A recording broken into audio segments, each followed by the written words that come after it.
Hello, my name is Trey Heckaman, and I'm going to be discussing online versus traditional education, specifically its existence during the COVID-19 lockdown and its how that existence became more prevalent. First, we'll talk a little bit about the topic itself and some background information on it. So, COVID-19, as we all know, the pandemic ended up lasting longer than what we thought it was going to be, and ended up ultimately being the driving factor initially for the education delivery method change. And when I say that, I'll say that several times throughout the presentation, and I'm just referring to how traditional classroom setting was changed to virtual classroom setting. So it was all based online rather than in person. And this was primarily the result of them wanting to decrease exposure for students as well as the staff. So the initial thought process among the school officials was that this method would be short term. However, for many school districts, even still to this day, it was not so short term. So the method was extended, as we just alluded to, and this is because the pandemic ended up being much more significant than what we thought it was going to be or what everyone was led to believe initially. And this eventually prompted concerns about how the virtual method was going to impact the education of our youth, particularly those who are more vulnerable in terms of their development. And by that, I just mean the students who are in that age group, primarily those in elementary or middle school. They're much more like, I guess you could say, sponges for education, and they retain a lot more. The retainment potentially is what we're concerned about being affected, just because the way we're delivering the information is maybe not necessarily as effective or efficient for that particular age group. So our driving question for this presentation is, what were the effects of this abrupt change in education delivery methods? And we talked on the last slide about what I mean by education delivery methods. And in other words, this question is going to answer whether that concern we just talked about was a realistic concern. And to answer that question, we are going to discuss a little bit more background information and build a foundation that will allow us to answer the question. And we'll start with what is traditional education, and then we'll move into what is virtual education, as well as some of the benefits and drawbacks of each. So for traditional education, it takes place in a classroom setting. We have a trainer that moderates and regulates the in-person delivery of this information and knowledge, which can be seen in the picture there on the slide. And this is often supplemented by homework, which is really just to increase proficiency or deepen knowledge. And the proficiency is, practicing, whether it be problems or whatever the content may be. And then the deepened knowledge is referring to reading or, however you want to learn further from what the trainer discussed. So it's not necessarily like practice, but it's just furthering that knowledge. And technology is still used in a lot of cases, and this is more of an enhancement rather though than a substitute. And we'll see how, when I say rather than a substitute, you'll see that the next slide is going to talk about how the technology is the primary method for virtual. The primary source here, though, remains the trainer. This could be teacher, professor, whatever the title may be. And for virtual education, it takes place over the internet, and it is a form of distance learning.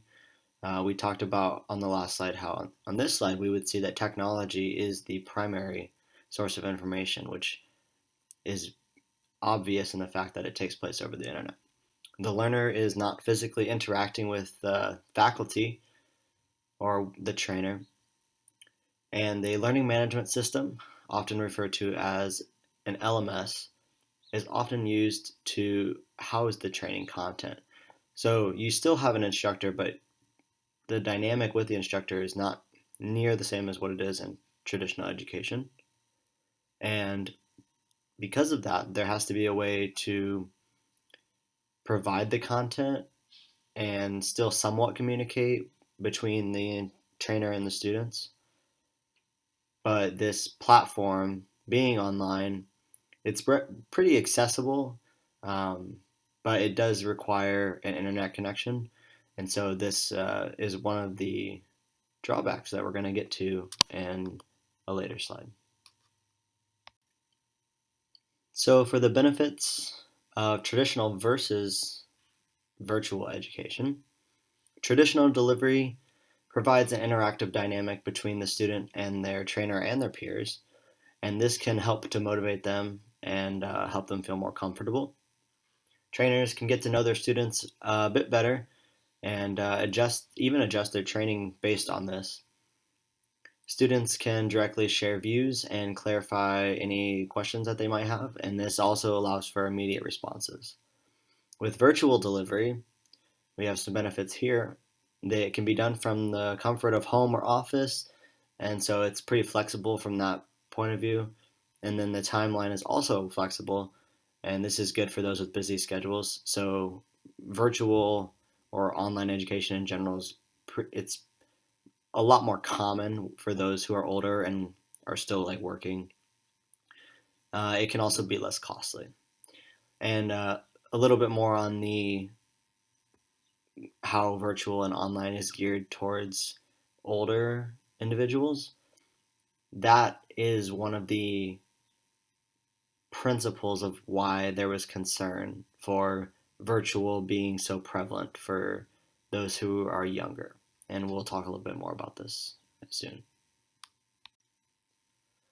And so, having covered the benefits of each type, we'll talk about the drawbacks. And so, for traditional delivery, we have a set schedule and pace, and that can sometimes be inconvenient. I say sometimes because it's dependent on the group of individuals. We'll talk a little bit later about how this is actually a benefit for a specific group. Loss of individualization in some cases often uses less prevalent and more expensive materials, and it can be more costly overall, and not just of money but also of time. And for virtual delivery, some students may find it hard to maintain motivation and self discipline with not being in the class physically. There's it's going to require more on the student's part to get their stuff done without somebody like watching over. There's also a need for reliable technological equipment and internet connection, which we previously discussed. And it's hard to implement for some academic fields.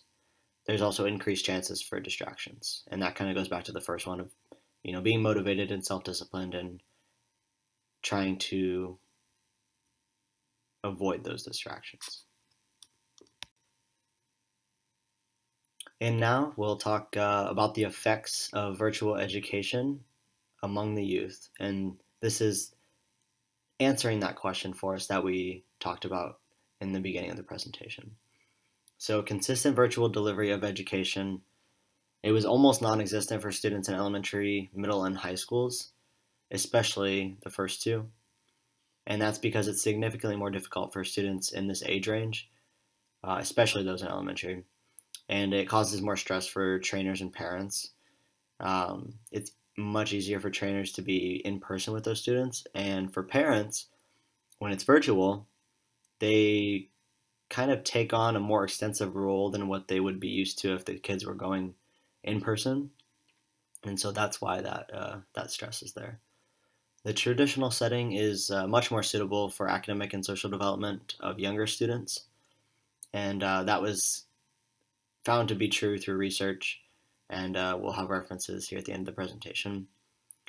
Additionally, trainers can provide more thorough guidance and support by being with their students in person, and that is one of the reasons why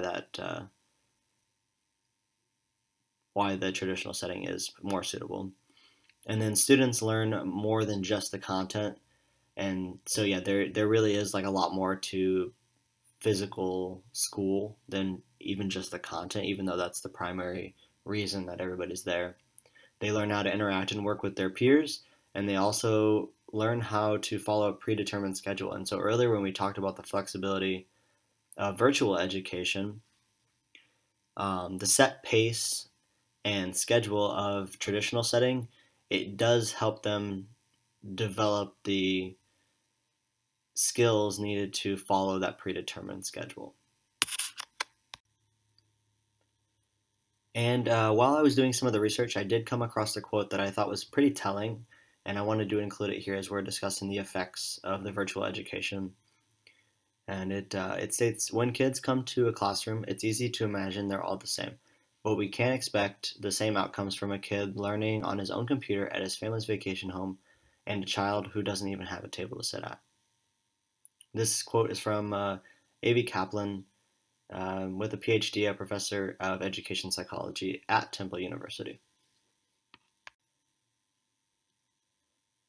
And so, knowing that the pandemic really affected everybody, there 56 million students specifically were affected by this shift in delivery method, and this is the students ranging from elementary to high school throughout the country. Um, it is important to note that some may have found this to be more beneficial, while some may not have found it to be actually quite detrimental.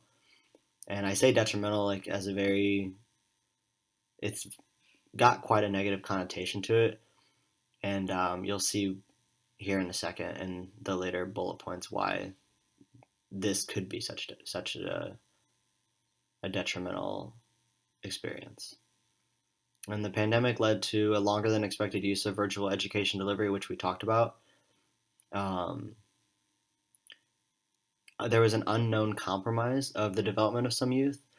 And even as parents and trainers did their best to adapt to the changes required of this delivery method change, there was still, there were gaps in those attempts. And even the ones that did try, there are a certain number of students out there which unfortunately um, didn't even have the opportunity to make the best of the situation because they may not even had parents that were willing to, help them adapt. And so that's kind of, what the next bullet point's talking there about is likely even more significant compromise for those already in vulnerable conditions. And so this could be those that with bad home life, those that are poverty stricken, the people that wouldn't have had access to the technology that they needed or the internet connection, lots of things like this that can affect this compromise. And so earlier when I was talking about it being detrimental, it's kind of there's a wide range of how people were affected, given that there were so many students in so many different circumstances and environments.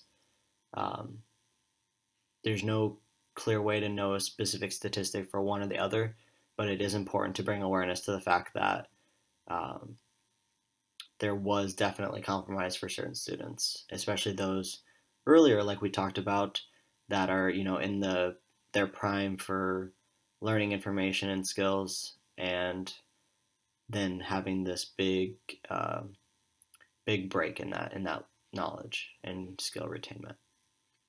So return to traditional education delivery will be crucial. This is for future learning as well as for correction to the compromise some students may have experienced. And so that's really, really important for schools and families to recognize. And I think moving forward, if we're able to do both of those things, and there are some schools that have already went back, um, even though some schools still haven't. And so, regardless, thinking about these 2 points here and why the return to traditional education delivery will be crucial is quite important.